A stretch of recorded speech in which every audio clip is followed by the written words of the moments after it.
মাত্র 18 বছর বয়সে একটা নয় দুটা নয় তিনটি বিয়ে, শেষ পর্যন্ত দ্বিতীয় স্বামীর হাতে জীবনটাও দিতে হলো। দর্শক, আপনারা দেখতে পাচ্ছেন একটা ছবি দেখা যাচ্ছে, তার নাম হলো শ্যামলী। দেখতে অনেক সুন্দর। সেই শ্যামলীকে তার পরিবার পারিবারিকভাবে বিয়ে দিয়েছিলেন। বিয়ের পরে স্বামীকে নিয়ে চাকরি করবেন ঢাকাতে চলে গেলেন। চাকরির সুবাদে সৃজন নামের একটি ছেলের সাথে পরকীয়া সম্পর্কে আসক্ত হয়ে যায় সেই সুন্দরী শ্যামলী। তার পরবর্তীতে স্বামীকে ডিভোর্স দেন, দিয়ে সেই পরকীয়া প্রেমিক সুজনকে দ্বিতীয় বিয়ে করেন। বিয়ের পর শ্যামলী জানতে পারেন তার স্বামী আরও একাধিক বিয়ে করেছেন এবং চরিত্র তার ভালো নয়। তাই সেই সুন্দরী শ্যামলী চিন্তা করলেন তার পরকীয়া প্রেমিক দ্বিতীয় স্বামী সুজনকেও বাদ দিয়ে দেবেন। যেই কথা সেই কাজ, সেই সুজনকে উনি ডিভোর্স করে দিয়ে সরাসরি বাড়িতে চলে আসেন।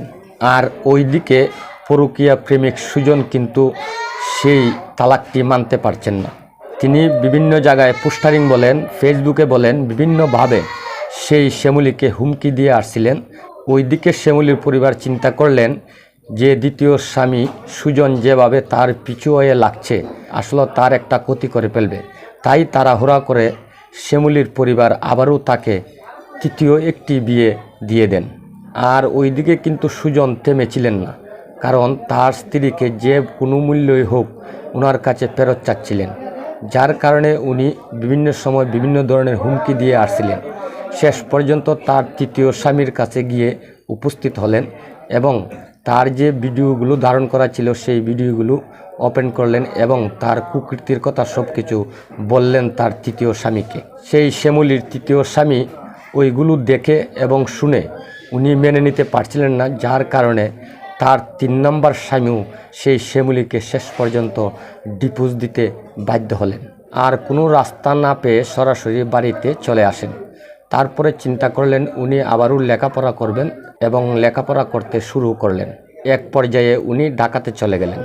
আর ওইদিকে দ্বিতীয় স্বামী সুজন তো আরও আগ থেকে তাকে যে কোনো মূল্যে পেতে চাচ্ছিলেন, ওই জন্য উৎপেতে ছিলেন যে কোনোভাবে। এক পর্যায়ে তাদের মাঝে আবারও দেখা সাক্ষাৎ শুরু হয়ে যায়, আবারও পুনরায় সেই সম্পর্কের সাথে জড়িয়ে যান সেই শ্যামলী। আসলে মেয়ে মানুষের মন তো অল্পতেই কিন্তু গলে যায়, যা হয়েছিল শ্যামলীর সাথে। রাতের বেলায় নির্জন সময়ে কমলাপুর রেল স্টেশনে সেই শ্যামলীকে নিয়ে তার দ্বিতীয় স্বামী সুজন ঘুরতে যান।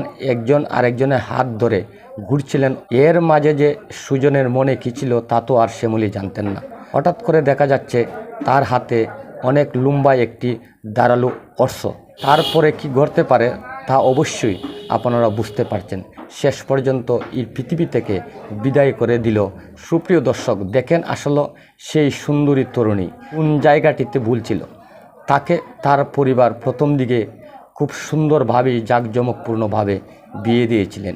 ওই বিয়েতে যদি সেই মেয়েটি সন্তুষ্ট থাকতেন, আজ হয়তোবা এই পৃথিবীর বুকে বেঁচে থাকতেন। এমন একটি দুর্ঘটনা তার সাথে ঘটত না। যারা ওই ধরনের কাজের সাথে লিপ্ত, একটু সতর্ক হয়ে যাবেন। এই কথাটি বলে আমি আমার ভিডিও থেকে এখানে বিদায় নিচ্ছি। সকলে ভালো থাকুন, সুস্থ থাকুন। আসসালামু আলাইকুম।